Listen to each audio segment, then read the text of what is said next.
गजानना श्री गणराया आधी वंदू तुझ मोरया, मंगलमूर्ती श्री गणराया आधी वंदू तुझ मोरया. नमस्कार, मी चैताली कारेटकर आपल्या सगळ्यांचं सखी सह्याद्रीच्या आजच्या भागात मनपूर्वक स्वागत करते आणि आपल्या सर्व रसिक प्रेक्षकांना गणेशोत्सवाच्या मनपूर्वक शुभेच्छाही देते. आज भाद्रपद शुद्ध षष्ठी आणि गौरींचं आवाहन, किती सुंदर योग आहे. आज बऱ्याच माहेरवाशिणी हे गाणं म्हणत असतील. ऋण झुण त्या पाखरा जारे माझ्या माहेरा, आली गौराई अंगणी तिला लिंब लोण करा. या गौरींच्या आवाहनाचा आजचा दिवस किती सुरेख आणि संगम. खरंच आज हे गौरींचं महत्त्व जाणून घेण्यासाठी दुसरा कुठला विशेष महत्त्वाचा दिवस असूच शकत नाही. गौराईचं पूजन कसं करावं, त्याचबरोबर त्याची पद्धत काय, तिचं महत्त्व काय, हे सगळं जाणून घेण्यासाठी आजचा आपला विषय आहे. पाहूया आजचा विषय नेमका काय आहे. तो आजचा आपला विषय आहे गौराई आली घरी. आणि या विषयावर मार्गदर्शन करण्यासाठी तितकीच खास अतिथी सखी आपल्याला लाभलेली आहे. आज आपल्याबरोबर स्टुडिओमध्ये आहेत प्राध्यापक मेधा सोमण. नमस्कार मॅडम. नमस्कार. कार्यक्रमात आपलं मनपूर्वक स्वागत करते. आणि खरंच आजच्या दिवशी आपलं इथे येणं हे आमच्यासाठी भाग्याची गोष्ट आहे. तेव्हा सर्व प्रेक्षकांना मी प्राध्यापक मेधा सोमण यांची थोडक्यात ओळख करून देते. प्राध्यापक मेधा सोमण MA मराठी राज्यशास्त्र म्हणजे डबल MA त्यांनी केलेलं आहे, MPhil तसंच BEd. काही वर्ष महाविद्यालयामध्ये त्यांनी अध्यापनाचं काम केलं आहे.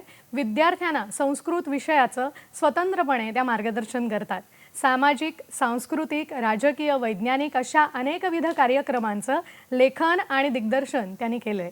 भारतीय सण उत्सव, रूढी परंपरा अशा विषयांवर वेगवेगळ्या ठिकाणी मॅडमनी वेगवेगळ्या ठिकाणी व्याख्यानं दिलेली आहेत. लोकसत्ता, पुढारी, महाराष्ट्र टाइम्स अशा वर्तमानपत्रातून त्यांनी लेखन केलेलं आहे. सुमधुर संस्कृत सुभाषिते भाग 1 आणि भाग 2 हे त्यांचे खंड प्रकाशित आहे. जवळजवळ 400-500 सुभाषितांचा बहुमोल खजिना त्यांनी उपलब्ध करून दिला आहे. विविध सामाजिक संघटनांमध्ये त्या कार्यरत आहेत. ऋतू, सण, व्रत या संदर्भात लिहिलेलं सुद्धा पुस्तक त्यांचं प्रसिद्ध आहे. आज गौराई आली घरी या विषयाच्या निमित्तानं ते आपल्याला मार्गदर्शन करणार आहेत. गौराई आली घरी हा आपला विषय आहे आणि मार्गदर्शन करतायत प्राध्यापक मेधा सोमण. तेव्हा या विषयाच्या अनुषंगाने आपले प्रश्न असावेत. आता वेळ न घालवता लगेचच मी पुन्हा एकदा कार्यक्रमाला सुरुवात करते. आणि मॅडम तुम्हाला सुद्धा गणेशोत्सवाच्या खूप खूप शुभेच्छा देते. आणि पहिला प्रश्न मनात हा आहे की आपल्याकडे भारतीय संस्कृतीत विविध सण उत्सव आहेत. जसं आपण गणेश उत्सव खूप मोठा धूमधडाक्यात साजरा करतोय, तर मला हे विचारायचं आहे की मुळात या सण उत्सवांचा हेतू काय आहे, काय सांगाल? पहिल्यांदा सगळ्या गौरींना, सगळ्या गौरीपुत्रांना आणि ह्या गणेश भक्तांना सुरुवातीला नमस्कार करते, शुभेच्छा देते गौरी गणपती निमित्त. आणि आता आपण आपल्या विषयाला सुरुवात करूया. नक्की. चैताली, पहिल्यांदा तू विचारलेस की ह्या उत्सवांचा हेतू काय आहे. आपल्याकडे 12 महिने हे सण उत्सव साजरे केले जात असतात. आपले हे सगळे भारतीय सण हे ऋतूंवर अवलंबून आहेत आणि हे ऋतू सूर्यावर अवलंबून असतात आणि आहार हा ऋतूंवर अवलंबून असतो. त्यामुळे आपल्या पूर्वाचार्यांनी, सगळ्या ऋषी मुनी संत महंत यांनी या ऋतूंच्या प्रमाणे सगळा आहार आपल्याला त्या त्या सणाला सांगितलं आहे. त्यामुळे आपलं आरोग्य, शारीरिक आरोग्य चांगलं राहतं. हा सणांच्या मागचा एक हेतू. दुसरं म्हणजे मानसिक आरोग्य ह्या सणांच्यामुळे खूप चांगलं राहतं. कारण आपण कोणताही सण एकटे करत नाही. आपण सगळ्या माणसांना, आपले नातेवाईक, आजी आजोबा, काका मामा, आत्या, शेजारचे पाजारचे, मित्र-मैत्रिणी अशा सगळ्यांना एकत्र बोलावतो आणि आपण सगळे सण साजरे करतो. म्हणजे विशेषतः आपल्या गौरी गणपती, दिवाळी हे सगळे सण असे आहेत की जिथे आपण सगळ्या माणसांना बोलवतो आणि ही सगळी माणसं एकत्र आली ना की खूप आनंद वाटतो. एकीकडे गणपती गौरीची पूजा अर्चा, आरत्या, नैवेद्य आणि हे सगळं चालू, एकीकडे गप्पा गोष्टी, हसण्या खिदळण्याला उतारलेला असतो आणि तो जो आनंद आहे ना, या आनंदामुळे मन इतकी उत्साही होतात की यानंतरचे सगळे पुढचे जे काही आपली कामं असतात ती आपण खूप एकाग्र मनाने खूप मेहनत करून करतो आणि त्याच्यामध्ये आपल्याला यश मिळत असतं. त्यामुळे सणांच्या मागचा हा एक आणखी येतो. आणखी एक तिसरा हेतू म्हणजे आपली संस्कृती ही शेतीप्रधान संस्कृती आहे, कृषी संस्कृती. त्यामुळे आपले सगळे सण हे शेतीवर अवलंबून असे आहेत आणि त्यामुळे निसर्गाच्या जवळ नातं सांगणारे असे आपले सण असल्यामुळे निसर्गाचं रक्षण करणं, निसर्गाचं संवर्धन करणं आणि निसर्गाच्या विषयी कृतज्ञता व्यक्त करणं यासाठी आपले हे सण म्हणजे त्या सणांच्या मागचा हेतूच हा असतो. आणि त्यामुळे आत्ताचा आता हा गौरी गणपती हा सण, या गणपती हा आत्ता पार्थिव गणपती असतो. कारण काय तर पार्थिव याचा अर्थ काय तर मातीचा गणपती, पृथ्वी तत्व आपलं जे, ही माती आपल्याला आधार देते, आपलं पोषण करत असते. आत्ता शेती सगळी म्हणजे लावणी झालेली असते आणि आता धान्य तयार व्हायला लागलेलं असतं आणि म्हणून त्या मातीविषयीची कृतज्ञता व्यक्त करण्यासाठी आपण हा पार्थिव गणेश आपण त्याची स्थापना करतो आणि त्या गणेशाबरोबरच त्याची आई गौरी, पार्वती, तिचा पण आत्ता उत्सव करत असतो.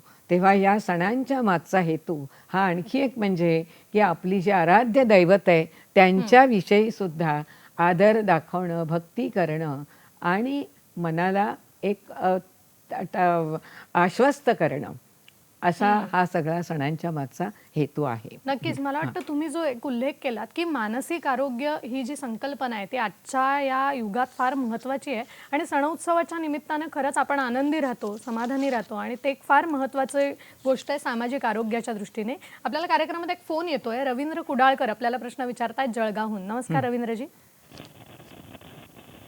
हॅलो. हॅलो. हां बोला. आपला प्रश्न विचारा. हा नमस्कार सोमन नमस्कार. मॅडम. नमस्कार.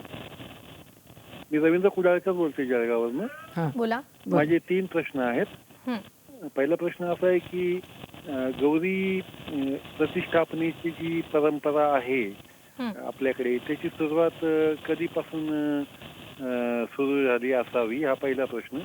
दुसरं मला असं विचारायचं की काही लोकांकडे गौरी बसवण्याची प्रथा नसेल पण त्यांना आवड आहे, हौस आहे, त्यांनी गौरी स्थापना केली तर चालेल का? आणि तिसरा प्रश्न, आजच्या धावत्या युगामध्ये काही भगिनी महिला नोकरी करतात, नोकरी सांभाळून धावत्या जीवनशैलीत सुटसुटीतपणे गौरीचा स्थापनेचा आणि पूजनाचा भोजनाचा आनंद कसा घेतला पाहिजे? धन्यवाद. खूप छान प्रश्न आहेत माझ्या मते खरंच. आणि खरंच आहे की प्रतिष्ठापना नेमकी कधीपासून ही सुरुवात झाली असावी असा एक थोडासा इतिहास जर बघायचा झाला तर काय आहे हा त्यांचा पहिला प्रश्न होता. आपल्याकडे गणपती हा जवळजवळ वैदिक काळापासून गणपतीची पूजा केली जात आहे. फक्त मूर्तीपूजा त्यावेळेला नव्हती आणि आता आपण काळ जसा पुढे पुढे गेला तसतशी ही मूर्तीपूजा आपल्याकडे आली. खरी पहिल्यांदा गणपती म्हणजे माती घ्यायची, नदीच्या किनारी जायचं, अंघोळ करायची, हातात मातीचा गोळा घ्यायचा, त्याची पूजा करायची आणि पुन्हा नदीच्या किनाऱ्यावर ती माती ठेवून तिथे म्हणजे विसर्जन करायचं तिथे आणि परत यायचं. अशी ही पूजा गणपतीची आणि त्याच वेळेला गौरीची पूजा अशी होत होती. परंतु काळ पुढे पुढे गेला. आपली संस्कृतीच 5-7 हजार वर्षापूर्वीची आहे आणि त्यामुळे काळ जसजसा पुढे पुढे आला, विकास होत गेला, तसतसं मग त्याला आकार दिला गेला आणि त्याप्रमाणे पुढे पुढे मग घरी आणूया, घरी आणल्यानंतर मग एकच दिवस का 1.5 दिवस ठेवूया, मग आणखी हौस म्हणून 5 दिवस 10 दिवस असं ते सगळं गणपतीचा उत्सव हा केला गेला. आणि गणपती आणि गौरी यांचं नातं म्हणजे गौरी ही गणपतीची माता आहे. खरं म्हणजे शिवतत्व, शिव आणि शक्ती ही आदिशक्ती आहे. गौर म्हणजे काय तर आदिशक्ती आहे, पार्वती. आणि शिव आणि शक्ती यांच्या मिलनातून ही संबंध सगळी सृष्टी निर्माण झालेली आहे. आणि त्यामुळे ही आदिशक्ती, ही आदिजननी आहे, ही जगदंबा आहे, ही माता आहे, आदिमाया आहे. आणि त्यामुळे आता तिची 2 मुलं, एक कार्तिकेय, तो तर सेनापती देवांचा, आणि एक गणेश. आणि त्यामुळे हा गणपतीचा उत्सव म्हणजे पहिला हा पार्थिव गणपतीचा उत्सव आपण करतो. हा विघ्नहर्ता आहे आणि त्यामुळे त्याची पूजा आणि त्यानंतर आपण लगेच गौरीचीही पूजा करत असतो. म्हणजे ही हा अति पहिल्यापासून आपल्याकडे केली हे केलं जात आहे. आणि त्यांचा दुसरा प्रश्न आवड आणि हौस असेल तर जसा गणपती अलीकडे बरेच जण आवड हौस सगळ्यांनी एकत्र यावं याच्यासाठी ठेवायला प्रतिष्ठापना करायला सुरुवात केली लोकांनी, तर तसं आपल्याला गौरींची प्रतिष्ठापना करता येऊ शकते? गौरींची सुद्धा करायला हरकत काहीच नाहीये. कारण शेवटी ती आदी तत्व जे आहे किंवा आदी जननी जी आहे, आदिशक्ती आहे, तिची पूजा आहे. आणि खरं सांगू का, केवळ आपण भाद्रपद महिन्यातच करतो असं नव्हे, 12 महिने आपण गौरीची पूजा करत असतो. चैत्र गौर असते, त्यानंतर श्रावण महिन्यात मंगळागौर पूजली जाते, जिवंतिका पूजन असतं. आता भाद्रपद महिन्यात आपण गौर आणतो म्हणून ती गौर म्हणतो आपण, गौरी गणपतीला आलेली ती गौरी. त्यानंतर अश्विन महिन्यात आपण दुर्गेचा उत्सव करतो. म्हणजे असे उत्सव. त्यानंतर आपल्याकडे आणखी होलिका उत्सव असतो, तोही देवीचाच आहे, म्हणजे होलिका देवी म्हणून. तेव्हा असे बरेच ह्या सगळ्या प्रत्येक महिन्याला आपल्याकडे गौरीचा उत्सव होत असतो. आणि त्यामुळे हौसेनी आपल्याला तो करायचा असेल तरी काहीच हरकत नाही. उलट आपण त्या आदितत्वाविषयीची, आदिजननीविषयीची कृतज्ञता व्यक्त करणं, त्याच्यासाठी अगदी खरोखरच हा खूप चांगली संधी आपल्याला असते. त्यामुळे करायला काहीच हरकत नाही. वा, म्हणजे हरकत नाही. तुम्ही खूप छान उत्तर दिलं त्याचं. आणि त्यांचा तिसरा प्रश्न होता की पूजनाचा, की आज खरंच धावपळीचं युग आहे आणि प्रत्येक जण, महिला तर विशेष करून सखी, या कामाला बाहेर पडतात कारण आजच्या दिवशी सगळ्यांना सुट्टी नसते. तर साधारण पूजन कसं करावं किंवा काय पद्धतीने याची तयारी हवी? पूजनाच्या बाबतीत खरं सांगू का, फार कर्मकांड करावं असं नाही. आपल्या मनामध्ये जर असेल तर श्रद्धा महत्वाची आहे, भक्ती महत्वाची आहे. आणि आज आता आपण बघतोय की गौरीचं पूजन करत असताना अगदी अनेक वेळेला म्हणजे आपल्या धर्मामध्ये इतकं म्हणजे काय म्हणायचं त्याला, सर्वसमावेशक तत्व आहे आणि सगळी ॲडजस्टमेंट ह्याच्यामध्ये. आपल्याकडे फुलं नसली तर लगेच अक्षताम समर्पयामी असं आपण म्हणतो आणि अक्षता वाहतो. म्हणजे कुठेही अडवणूक नाही आहे. आपल्या पूर्वाचार्यांनी, संत किंवा ऋषी मुनी संत प्रत्येकाने त्याच्यामध्ये काळाप्रमाणे भर घातलेली आहे. आणि त्या विचाराचा विकास म्हणजे विचार आणि काळ होतो, पुढे पुढे जातोय तसा विकासही होतोय. त्यामुळे नोकरी करणाऱ्या स्त्रियांना सकाळी जाताना गौरीची पूजा करून त्यानंतर त्या जाऊ शकतात. आणि अगदी त्याच दिवशी सवाष्णी वगैरे घालायची गरज असं नाही आहे. आपण त्यानंतर आपल्या सोयीप्रमाणे सुटीचा दिवस बघून अशी सुद्धा सवाष्णी सांगितल्या तरी चालतात. हळदी कुंकू हे सुद्धा हौसेसाठी हे सगळं असतं. त्यामुळे ते नंतर सुद्धा आपल्याला काही वेळेला करता येतं. पण पूजा मात्र ती जी 3 नक्षत्र जी आहेत त्या 3 नक्षत्रांचाच हा, म्हणजे बाकीची बंधनं नाही आहेत पूजेची, परंतु त्या नक्षत्राप्रमाणे तिचं आगमन, गौरीचं, तिचं पूजा आणि तिचं विसर्जन म्हणजे पाठवणी हे व्हायला पाहिजे. बाकी सगळ्या ज्या गोष्टी आहेत त्या खरंच तुम्ही म्हणालात तिथे की भाव तिथे देव आपण म्हणतो, तर ह्या गोष्टी आपण आपल्या सोयीनुसार करू शकतो. फक्त मॅडम म्हणाला तसं की तिचं आगमन, विसर्जन आणि पूजन या गोष्टी मात्र आपल्याला सांभाळायला लागतील. आपल्याला कार्यक्रमात एक फोन येतोय, तो घेऊया. शिवानंद वसेदार आपल्याला प्रश्न विचारतायत निपाणीहून. नमस्कार.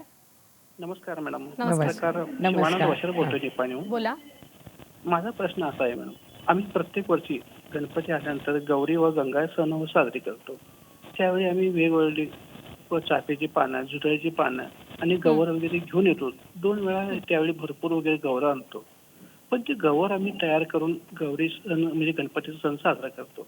पण त्याच्यामुळं ते नंतर सण झाल्यानंतर आम्ही ते पाण्यामध्ये सोडतो. त्यामुळे भरपूर प्रदूषण निर्माण होतं त्यावेळी. मग ते असं मला म्हणायचं आहे की विदाऊट हे म्हणजे प्रदूषण न होता गौरी गणपतीचा सण आपण साजरा कशा प्रकारे करू शकतो, म्हणजे प्रदूषण बी होणार नाही, आपलं सण सुद्धा आनंदाने विघटित होईल. तुम्ही काय मार्गदर्शन कराल असं माझा प्रश्न आहे. नक्कीच आपला प्रश्न मी मॅडमकडे पोहोचवणार आहे. फक्त इथे वेळ झाली एका छोट्याशा विश्रांतीची. कुठेही जाऊ नका, लगेचच परत येतोय. पाहत रहा सखी सह्याद्री.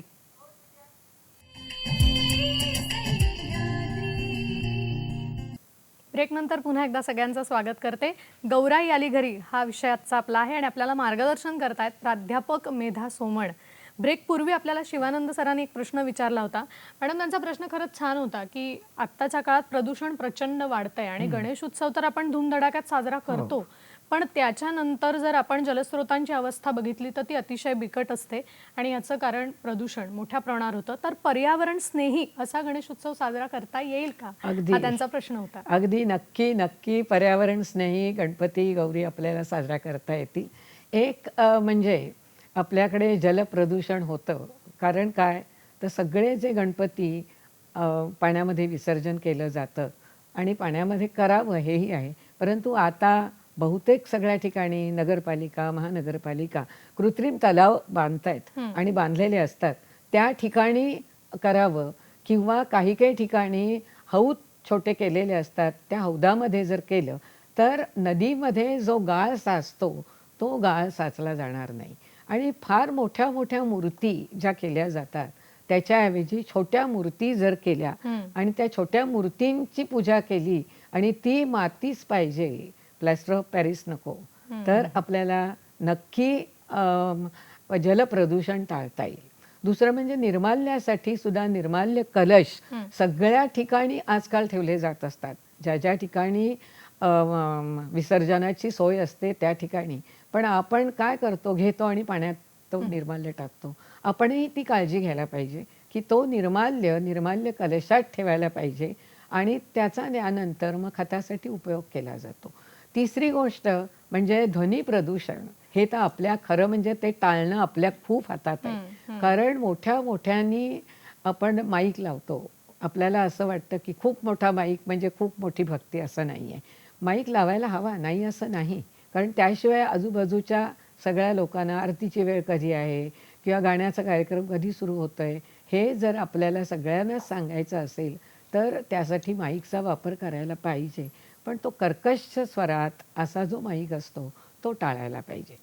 आणि गणपती शेवटी आहे, तर गणपतीच्या वेळेला ऑर्केस्ट्रा हवा नाही असं नाही, गाण्याला बंदी अजिबात नाही आहे, परंतु जे काही आजकाल वेडेवाकडे अंगविक्षेप करून जे नाच केले जातात ते टाळावं, कारण त्याच्यासाठी खूप मोठा आवाज आणि जे काही चालतं ते मात्र आपण सर्वांनी टाळावं.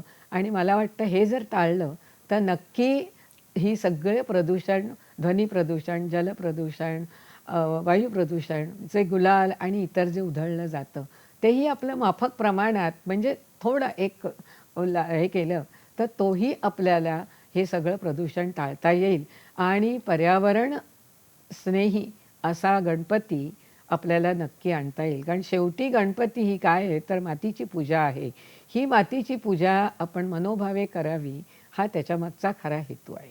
खरं, आणि हे आपल्याच हातात आहे. अति आपल्या हातात सर्वत्र आहे. वर्जयेत, नक्की, अतिरेक नक्की, केला नक्की तर आपल्या हातात आहे. खरंय खरंय इतकं प्रदूषण होईल की ते टाळणं फक्त आणि फक्त आपणच त्याला रोखू शकतो. आणि प्रत्येकाने ते आपण लक्षात घ्यायला पाहिजे की मी नाही करणार, तो करील ना, त्याला काय झालं असं नव्हे, आपल्यापासून सुरुवात करायची. आणि आपण ती सुरुवात केली की आपोआप आपलं बघून दुसरा करतो. नक्कीच.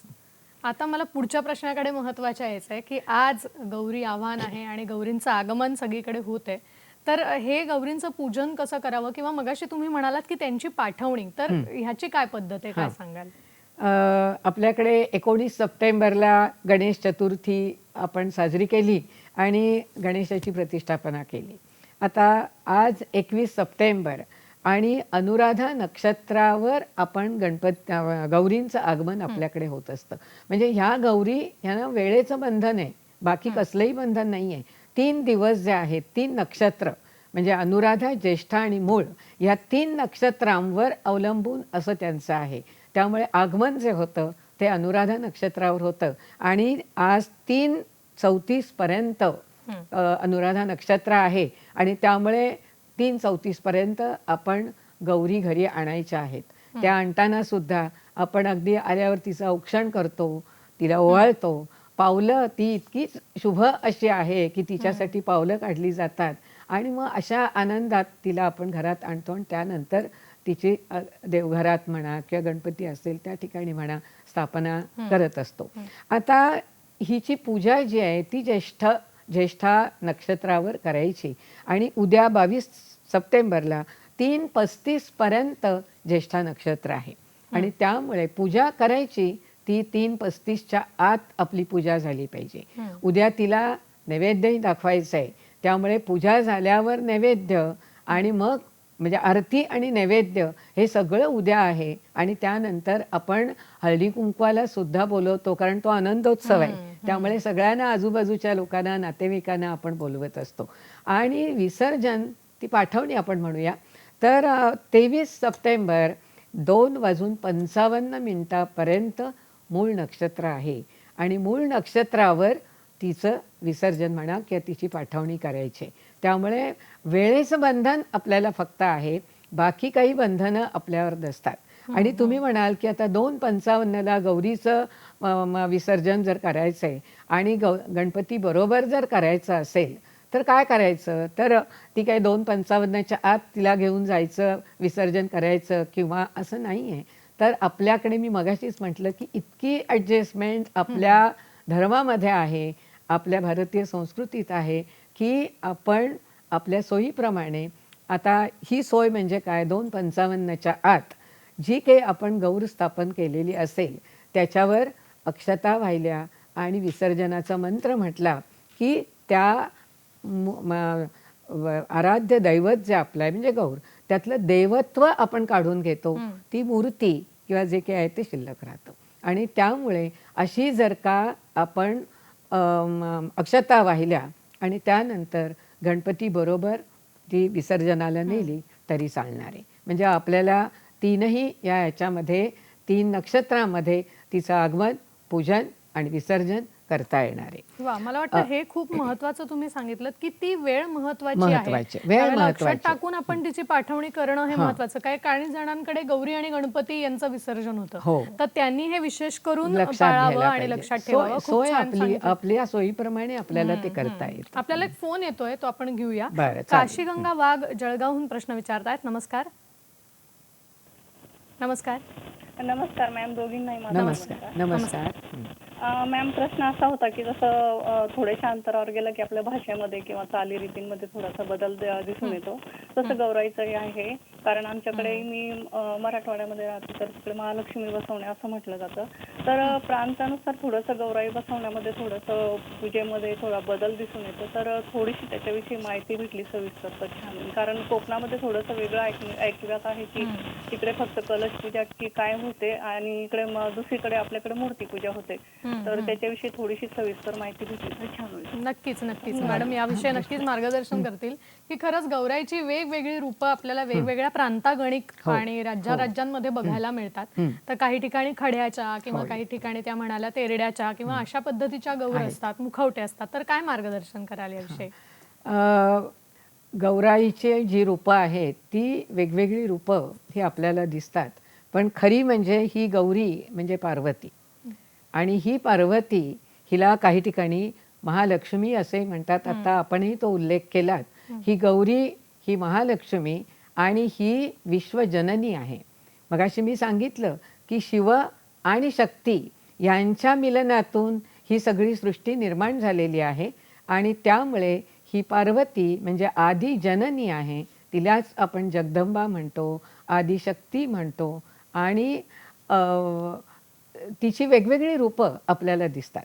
आता गौरी म्हटल्यानंतर अनेक ठिकाणी आपल्याला काही ठिकाणी त्या खड्याच्या गौरी दिसतात, काही ठिकाणी तेरड्याच्या गौरी, काही ठिकाणी मुखवटे असतात आणि धान्याच्या राशीवर तो मुखवटा ठेवला जातो. म्हणजे प्रत्येक ठिकाणी, काही ठिकाणी मातीच्या पण मूर्ती असतात. तेव्हा ह्या जरी सगळ्या वेगवेगळ्या असल्या आणि हे सगळ्या ठिकाणी तिची भिन्न रूपं आपल्याला दिसत असली तरी त्यातलं तत्व एकच आहे आणि ते म्हणजे आदिशक्ती. आणि त्यामुळे त्या आदिशक्तीची पूजा आपण करत असतो. ती आदिशक्ती वेगवेगळ्या वेळेला वेगवेगळे रूपं तिने धारण केलेली आहेत. म्हणजे आपण नंतर त्याचा पण विचार करूया. महालक्ष्मी आपण म्हणतो तर त्या महालक्ष्मीची सुद्धा वेगळी रूपं आपण त्यानंतर आता बघूया. पण ही जी आहे गौरी, तिच्याबद्दल थोडंसं मी सांगते की गौरी शिवाची पत्नी आणि तिची 2 मुलं, एक म्हणजे कार्तिकेय जो देवांचा सेनापती अतिशय पराक्रमी आणि दुसरा म्हणजे गणेश. आता पार्वतीचे आई वडील कोण, तर पार्वती ही हिमालयाची कन्या, मेना ही तिची आई आणि तिला शिवाशी विवाह करायचा होता आणि त्यामुळे सतत ती त्या ह्याच्यात व्रताचरण वगैरे करत होती. आणि शिव हा हातात भिक्षाटनं घेतलेला आणि वडिलांना म्हणजे हिमालय आणि मेनांना वाटत होतं की तिने विष्णूशी विवाह करावा कारण तो धनवान आहे. पण पार्वतीचं वैशिष्ट्य असं की पार्वतीला माहीत होतं की हा संपूर्ण विश्वामध्ये हा श्रेष्ठ आहे आणि म्हणून जरी भिक्षाटन हातात असलं, भिक्षापात्र, तरीही त्या ह्याच्यात मी संसार करीन ही तिला खात्री होती आणि त्यामुळे तिचा निश्चय तिने शेवटपर्यंत तो ठेवला. वडिलांनी कितीही विरोध केला तरी शेवटी तिने ते करायचं ठरवलं. घराच्या बाहेर गेली, तिच्याबरोबर तिची सखी होती. नदीच्या किनारी जाऊन म्हणजे पहिल्यांदा नुसता उपास, मग कंदमुळं फळं खाऊन उपास, तोही नाही, मग पानं खायची झाडाची. सखी तिच्याबरोबर होती, मैत्रीण तिची. ते पानं खायची. त्यानंतर तरीही शिवानी लक्ष दिलं नाही म्हणून तिने फक्त पडलेली जी पानं झाडाची तेवढीच खाऊन ती उपास करत होती. म्हणजे त्यानंतर तरीही लक्ष नाही, पाणीसुद्धा प्यायली नाही.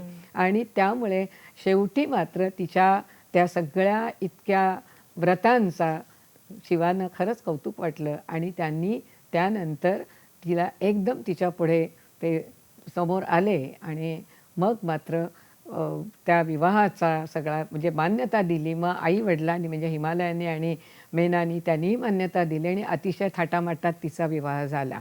आता ही पार्वती ही हिमालयाची कन्या म्हणजे आत्ता आपण जे म्हटलं की हे निसर्गाचा सगळा हा साक्षात्कार आपल्याला होतो. ती इतकी कणखर आहे. मग आता जी दंतकथा सांगतात त्या दंतकथेतलं खरं तुम्हाला हे कळलं असेल की तिच्या अंगावरच्या मळानी तिने गणेशाची मूर्ती तयार केली किंवा गणेश तयार केला असं ते म्हटलं जातं. पार्वती जर ही भूमाता आहे, हिमालयाची कन्या आहे, तर तो गणपती जो तयार केला तो मातीचा आणि त्यामुळे जे पार्थिव गणेश पूजन ते त्यामुळे आपण करतो. आणि ही कणखर म्हणजे दंतकथा त्याला सुद्धा त्याच्या मागे आपल्याला पर्यावरणाचा निसर्ग कसा मागे निसर्गाचं तत्व हे आपल्याला दिसून येतं. नक्कीच मला वाटतं ह्याविषयी आपण अजून जाणून घेणार आहोत की ज्येष्ठा गौर कोण, कनिष्ठा गौर कोण. मला या गोष्टीकडून पुढे यायचं आहे पण वेळ झाली एका छोट्याशा विश्रांतीची. कुठेही जाऊ नका, लगेचच परत येतोय. पाहत रहा सखी सह्याद्री.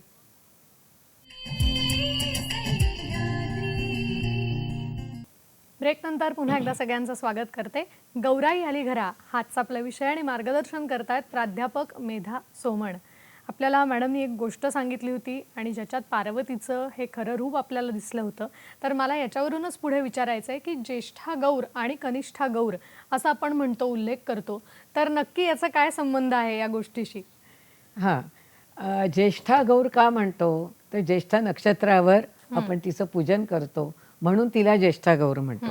आणि तिच्याबरोबर जे कनिष्ठा म्हणून दुसरी जी असते ती तिची सखी. मला खरोखरच आपल्या पूर्वाचार्यांचं खूप म्हणजे किती विचारपूर्वक ह्या सगळ्या प्रथा पद्धती आपल्याकडे पडलेल्या आहेत की लग्न ठरेपर्यंत, विवाह ठरेपर्यंत पार्वती घरातून बाहेर गेल्यानंतर ही जी तिची सखी ही शेवटपर्यंत तिच्याबरोबर कायम होती.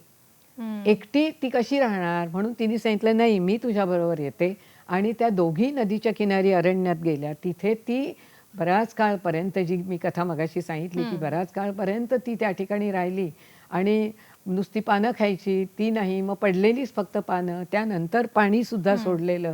म्हणजे अशा तऱ्हेने ती राहत असताना सखी तिच्याबरोबर होती.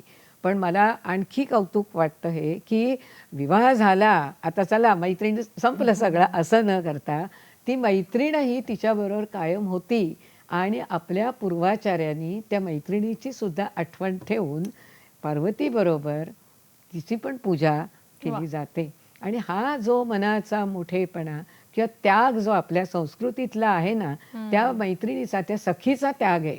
आणि ती सतत पार्वती बरोबर राहणं आणि त्यामुळे पार्वतीची पूजा त्याचबरोबर लगेच तिची पण आपण पूजा करत असतो. म्हणून त्या ज्येष्ठा आणि कनिष्ठा अशा दोघी जणी आहेत. वा, मला वाटतं की मैत्री कशी निभावावी हां. याचं हे उत्तम उत्तम उदाहरण उदाहरण आहे. ह्याच्यात आणि आहे. आज सुद्धा आपण त्याचं पूजन गरज आहे, करतो. गरज आहे मला वाटतं त्याची. याच्याहून काय करावं की हो. फक्त फ्रेंडशिप डे साजरा नाही. केला म्हणजे मैत्री झाली असा अर्थ नाही आहे. खरंच आपल्या या प्राचीन आपल्या- कथातून हे कळतं आपल्याला. नक्की नक्की आपल्याला नक्की. कार्यक्रमात एक फोन येतोय, तो आपण घेऊया.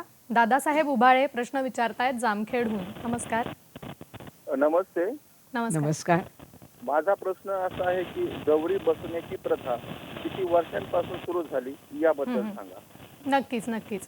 हा प्रश्न आपण घेतला होता मगाशी. गौरी बसवण्याची प्रथा कधीपासून सुरू झाली, नाही, तो तर आपला- त्याचं एक थोडक्यात उत्तर तुम्ही द्या. आणि आपण आता पुढच्या प्रश्नाकडे येऊया की गौरीला वेगवेगळ्या पद्धतीचा नैवेद्य दाखवला जातो, तिला लाडाची गौर असंही म्हटलं जातं. तर याविषयी काय सांगा? मगाशी आपण अगदी सुरुवातीला बघितलं होतं की अगदी जुन्या काळापासून म्हणजे वेद काळापासून आपल्याकडे गणपतीची पूजा केली जाते आहे. आणि गणानाम त्वाम गणपतीम हवामहे हे जे आहे ना, याच्यामध्ये सुद्धा ज्येष्ठ राजा असं म्हटलेलं आहे आणि गणपतीचा उल्लेख ब्रह्मणस्पती म्हणून केलेला आहे. आणि तेव्हापासून गणपतीची पूजा आणि त्यापासूनच जवळजवळ त्यानंतरच्या काळापासून ही खूप जुन्या काळापासून आपल्याकडे गौर आणि गणपती आदिशक्तीची पूजा ही केली जाते आहे. आता तू विचारलेला प्रश्न की लाडाची गौर का म्हटलं जातं. आता ही गौर म्हणतो ही आदिशक्ती आहे, आदि माया आहे, आदि जननी आहे. म्हणजे एकीकडे ती माता म्हणून तिची पूजा आपण करतो आणि ही माता ही कुठच्या तरी घरातली लेक असतेच. आणि त्यामुळे लाडाची लेक मग ती कितीही वयाने मोठी झालेली असो किंवा अगदी नुकतं लग्न झालेली असो, ती माहेरी आली की तिला जितका आनंद माहेराचा होतो तितकाच माहेरच्या माणसांना सुद्धा आनंद होत असतो. आणि मग आत्ताच्या काळात मुली सकाळी जाऊन संध्याकाळी येऊ शकतात किंवा फोनवरनं माहेराशी संबंध काही म्हणजे बोलणं चालणं होऊ शकतं, खुशाली विचारली जाऊ शकते. खूप जुन्या काळामध्ये हे शक्य नसायचं. फोन नव्हतेच, खूप लांब लांब असायचं आणि दळणवळणाची साधनं पण नव्हती. दुसरी गोष्ट म्हणजे आपल्याकडे लग्न फार लवकर होत असत. मुली वयात यायच्या पूर्वीच त्यांची लग्न व्हायची आणि मग एकत्र कुटुंब, मग त्या एकत्र कुटुंबात सासू सासरे, आजे सासू आजे सासरे, दीर नंदा जावा, त्यांची मुलं आणि असं मोठं कुटुंब असायचं. आणि त्या ह्याच्यात त्या लहान मुलीला भांबावून जायची खरं म्हणजे. आणि कामाचा पण सगळा जास्त ताण असायचा. शिक्षणं त्यावेळेला फार होती असंही नव्हे, नोकऱ्या तर नाहीच म्हणजे. आणि त्यामुळे अशा वेळेला माहेराची खूप आठवण यायची. मगाशी तू जे म्हटलंस ऋण झोण त्या पाखरा जा रे माझ्या माहेरा, तर माहेराची आठवण म्हणजे साधा वारा आला तरी घाल घाल पिंगा वारा, वाऱ्या माझ्या वरसात माहेरीच्या सुवासाची कर बरसात. म्हणजे अशा तऱ्हेने मुलींना माहेराची ओढ असायची. मग सासरच्यानी केव्हा पाठवायचं, मग ते काही ठरलेलं असायचं की चला आता सणावारी तरी मुलीला येऊ दे. मग ते गणपती गौरीच्या निमित्ताने मुलगी घरी यायची. आता घरी आली की ती काही फार दिवस राहत होती असंही नाही आहे. आणि त्यामुळे ती आल्यानंतर तिच्या आवडीचे सगळे पदार्थ करायचे आणि म्हणून ते जास्तीत जास्त पदार्थ केले जात असतात. तिला जी ज्येष्ठा नक्षत्रावर आपण जे म्हणतो की तिला तिचं पूजन आणि त्यानंतर नैवेद्य तो त्यामुळे केला जातो.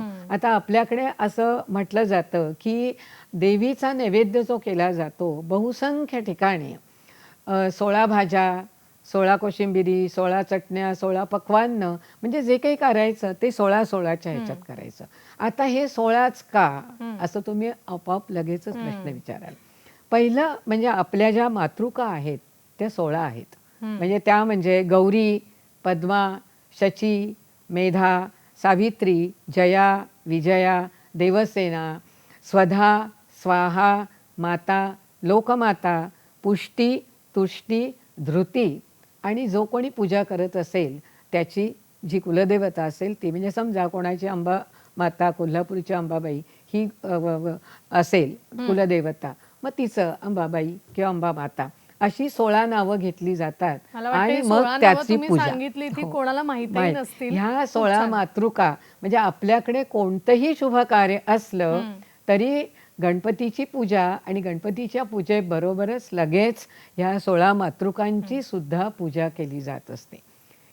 आणि त्यामुळे 16 आहेत आणि म्हणून तो 16चा नैवेद्य, म्हणून तो 16-16 असाही एक आहे विचार. अजून एक दुसरा म्हणजे पूर्वी आपल्याकडे मुलगी जी वयात यायची, रजस्वला होत असे, ते वय साधारणपणे 15 किंवा 16 हे असायचं. आता मेडिकल सायन्स प्रमाणे डॉक्टर लोक सांगतात की हे वय खूप मागे मागे आलंय आणि 11-12 पण नाही, 11 ह्याच वयाला मुलींना आता म्हणजे वयात येत असतात. तर ते 16 जे आहे त्यामुळे सुद्धा भोंडला करतात तेव्हा नाही का म्हणतात, अंगणात तुझी 5 वर्ष, भोंडल्या तुझी 16 वर्ष. तर हे जे 16 वर्ष, तर ती कुमारिका असते तोपर्यंत ती 16 वर्ष ती भोंडला करत असते. तोसा देवीचंच आहे ते नवरात्रातलं, नवरात्राच्या आधीचं म्हणजे. तर ह्या 16चं महत्त्व हे पण आहे की हे 16 मला वाटतं वर्ष म्हणून. खूप हां. छान तुम्ही आणि स्पष्टीकरण दिलं. आणखी एक आहे आपण की एक घेऊया, आपण जी फक्त एक पूजा. फोन येतोय, तो होल्डवर आहे म्हणून थांबवलं तुम्हाला. बरं. एक सखी प्रश्न विचारतात कल्याणहून. नमस्कार. नमस्कार. नमस्कार. नमस्कार. हां. हा, माझे 2 प्रश्न आहेत. हा. पूर्वी असं एक वचन ऐकलं आठवत आहे की पती देई अर्धा धर्म, म्हणजे हे धर्मकार्य वगैरे ही सगळी पुरुषांची जबाबदारी होती. पण आता दिवसेंदिवस अर्थार्जनाप्रमाणे हळूहळू तीही बायकांच्या गळ्यात आली. म्हणजे असं म्हटलं तर वावगं ठरणार नाही की स्त्रिया कामा हॅलो हॅलो. हॅलो. आणि ह्याच्यामुळे जी विषमता होईल ना त्याच्यामुळे पुढे संघर्ष होतो आणि अराजक होऊ शकतो. तर ह्याच्याबद्दल आपलं काय मत आहे किंवा मार्गदर्शन कसं कराल? आणि दुसरं म्हणजे आपण नारी शक्तीचा उत्सव करतो, सगळं ठीक आहे, तुम्ही बरीच उदाहरणं पण दिलीत दुर्गाची, गौराईची, पण कायदा आणि जीवशास्त्र असं मानत नाही. जीवशास्त्र म्हणतं स्त्री संप्रेरक स्नायू काय. हॅलो. हॅलो. हॅलो. ऐकायला येत नाही. हॅलो. आपला प्रश्न जरा पुन्हा विचारा आम्हाला. कोणता? आपला आवाज नाही आला. दुसरा प्रश्न की नारी शक्तीची रूपं पहिला आपण कळला म्हणतो. हो हो, समजला. की सगळं स्त्रियांच्याच गळ्यात येत आहे, समजला. अर्थार्जन म्हणा, हा पहिला. आणि दुसरा प्रश्न माझा असा आहे की जीवशास्त्र आणि कायदा याच्यामध्ये थोडा फरक दिसतो. जीवशास्त्र म्हणतं की स्त्री संप्रेरक स्नायू बल देत नाहीत, म्हणून कायद्याने सुद्धा स्त्रिया आणि मुलं यांना दुर्बल घटक म्हटलाय. पण इकडे तर आपण धर्म कार्यामध्ये स्त्रिया, नारी शक्ती वगैरे असे उत्सव करतो. तर हा विरोधाभासाबद्दल जरा मार्गदर्शन कराल का? नक्कीच. खूप मला वाटतं छान. आपल्याकडे पूर्वापार आपण म्हणतो यत्र नार्यस्तु पूज्यन्ते रमन्ते तत्र देवता, यत्रस्तु न पूज्यन्ते सर्वास्तत्र फलाक्रिया. आणि त्या म्हणतात तसं की आपण दुर्बल घटक म्हणून कुठेतरी बाजूला पडतो आणि मग एका ठिकाणी आपण या सगळ्या आदिशक्तीला मानतो. तर या विरोधाभासाबद्दल काय म्हणाल, हा त्यांचा दुसरा प्रश्न होता. आणि पहिला होता की आता महिला सुद्धा वेगवेगळ्या ठिकाणी आपल्याला हे करताना दिसत आहेत, तर तो जो विषमता संघर्ष होतोय त्याबद्दल काय नाही, म्हणणं? महिला करतायत म्हणून विषमता संघर्ष नाही होणार. आजकाल महिला सगळ्या क्षेत्रामध्ये काम करतायत. म्हणजे आता इस्रोनी चांद्रयान पाठवलं ते सुद्धा संपूर्ण सगळ्या महिला त्यामध्ये होत्या आणि त्यामुळे सगळ्या क्षेत्रामध्ये महिला आज काम करतायत. त्यांच्या बुद्धीची एक झलक, बुद्धीची एक म्हणजे चाणाक्षपणा आणि त्यांची कार्यक्षमता त्या दाखवतायत. तर त्यामुळे विषमता होईल असं नाही, किंवा पुरुष आणि स्त्री असा संघर्ष होईल असंही कधी होणार नाही आहे. त्यामुळे जे काही आपल्याला करायचं आहे ते आपण करायलाच पाहिजे. तुमचा जो प्रश्न की अर्थार्जनही करायचं आहे आणि सगळ्या जबाबदाऱ्या ज्या स्त्रियांच्यावर पडत आहेत, आपणहून स्त्रियांनी पूर्वी पण जबाबदारी गृहिणी म्हणून घेतलेली आहेच आणि शेवटी माता म्हणून किंवा स्त्रीचे जी एक दया करुणा ह्या ज्या म्हणजे ज्या पार्वतीमध्ये आहेत किंवा आदिशक्तीमध्ये आहेत त्या स्त्रियांच्यामध्ये पण त्या सगळ्या आहेत आणि ती दया करुणा सहानुभूती सहनशीलता आणि एकीकडे कणखरपणा सुद्धा हे सगळे गुण स्त्रीमध्ये असल्यामुळे स्त्री कोणत्याही याच्यात काम करायला लागली तरी ती मागे पडत नाही, ती आनंदाने ते करत असते आणि करायला पाहिजे. आणि शेवटी दुसरा आपण ते प्रश्न त्याने करतो. त्याच्याच अनुषंगाने विचारला की आपण एक दुर्बल घटक किंवा स्नायुबल कमी असलेले असे घटक म्हणून मानलं जातं, तर त्याविषयी काय म्हणणं आहे आपलं? खरं ज्या ठिकाणी अगदी म्हणजे श्रमाचं काम करणारे जिथे आहेत ना तिथे स्त्रीला दुर्बल घटक म्हणून तिला पुरुषापेक्षा मजुरी कमी दिली जाते. पण त्या ठिकाणी तिची शरीर जे आहे त्या शरीराच्या ताकदीप्रमाणे म्हणजे समजा विटा उचलून न्यायच्या आहेत तर पुरुष एखादा 10 विटासुद्धा एकदम 10-15 विटा एकदम नेऊ शकेल, स्त्री इतक्या नेत नाही, नेऊ शकत नाही. म्हणजे मग तिचं काम जे असतं ते ती दुबळी आहे म्हणून नव्हे पण तिची क्षमता कमी आहे शारीरिक दृष्ट्या पुरुषांच्या पेक्षा तिची शरीराची रचना कमी वेगळी असल्यामुळे ती जर का तो विटा जेवढ्या वाहून नेईल तेवढ्या तिला वाहून नेता येणार नाहीत. तिथे ती त्याच्यापेक्षा कमी असेल, तिथे तिला मजुरी पण कमी दिली जाते. हे आहे पण तरीसुद्धा अशी विषमता आता स्त्रीच्या बाबतीत होऊ नये. अनेक ठिकाणी आपण बघतो की काम करणाऱ्या ज्या स्त्रिया असतात त्या स्त्रियांची मुलं तिथे सांभाळण्यासाठी जवळपास मुलांचे काही असे हे पण असतात, पाळणाघरं पण जवळ असतात आणि त्या पाळणाघरात मुलांना ठेवतात आणि कामावर जातात असेही आपल्याला दिसतात. आणि जिथे नसेल त्या ठिकाणी खरं म्हणजे सामाजिक संस्था त्यांनी सरकारची मदत घेऊन ते करायला पाहिजे खेडेगावातून सुद्धा. म्हणजे मग हे जे संघर्ष तुम्ही म्हणताय की हा संघर्ष किंवा ही विषमता होणार नाही. खरंय. मग आपण मगाशी तुम्ही म्हणत होतात की गौराईचे 16 नैवेद्य आणि त्या अनुषंगाने एक गोष्ट सांगायची राहिली होती तर पुन्हा मी त्याच्याकडे येते. तर काय सांगत होता? ते आणखी एक मी मगाशी जे मुलींचं वयात येण्याचं वय 16 हे पूर्वीपासून होतं, आता हळूहळू ते कमी झालंय. आणखी मी 16 मातृकांचं सांगितलं. अजून एक म्हणजे आपण षोडशोपचारे पूजा करतो. ही 16 प्रकारांनी पूजा म्हणजे असते आवाहन, आसन, पाद्य, अर्घ्य, आचमन, स्नान, वस्त्र, यज्ञोपवीत, गंध, पुष्प, धूप, दीप, नैवेद्य, नमस्कार, प्रदक्षिणा, मंत्रपुष्प असे हे आपण 16 प्रकारांनी आराध्य दैवताची पूजा करत असतो. गौरीची पूजा सुद्धा करताना अशी षोडशोपचारे करतो आणि म्हणून ह्या अशा कारणांनी 16 नैवेद्य देवीला दाखवले जात असावेत म्हणून आहे.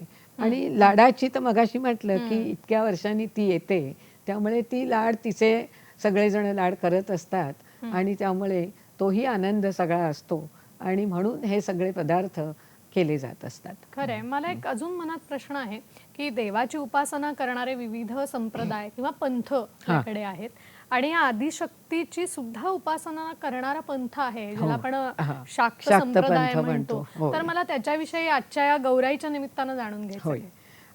आपल्याकडे वेगवेगळे संप्रदाय पूर्वापार आलेले आहेत. म्हणजे ह्या संप्रदायांचं फार मोठं काम संप्रदायांनी केलंय.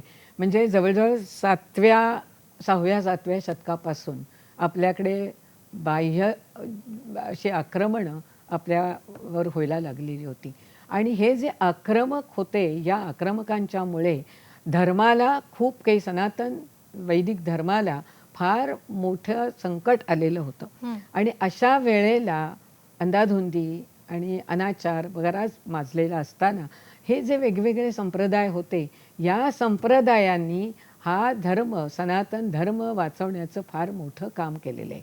आपल्याला माहिती आहे की गणपत्य संप्रदाय म्हणजे गणपती हे आराध्य दैवत असलेला तो गणपत्य संप्रदाय.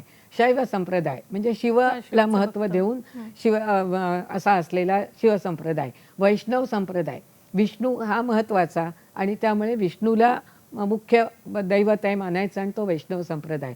नाथ संप्रदाय, दत्त संप्रदाय असे कितीतरी संप्रदाय आपल्याकडे होते आणि त्याच्यामध्येच एक म्हणजे शाक्त संप्रदाय. आता हा शाक्त संप्रदाय म्हणजे काय, तर शक्तीची उपासना करणारा. आता हा शक्ती शब्द सुद्धा कसा झाला, तर शक धातू आहे संस्कृतमध्ये, शकनोती म्हणजे समर्थ असणे. त्यामुळे शक्ती म्हणजे काय, सामर्थ्य, पराक्रम. आणि त्यामुळे ही स्वतः शक्तिमान आहेच, परंतु इतरांना सुद्धा जी शक्ती देते आणि पराक्रम करायला प्रेरणा देते, अशी ती शक्ती. आणि त्या शक्तीची म्हणजे त्या आदिशक्तीची उपासना करणारा जी संघटना, ती संघटना म्हणजेच तो संप्रदाय, तो शाक्त संप्रदाय.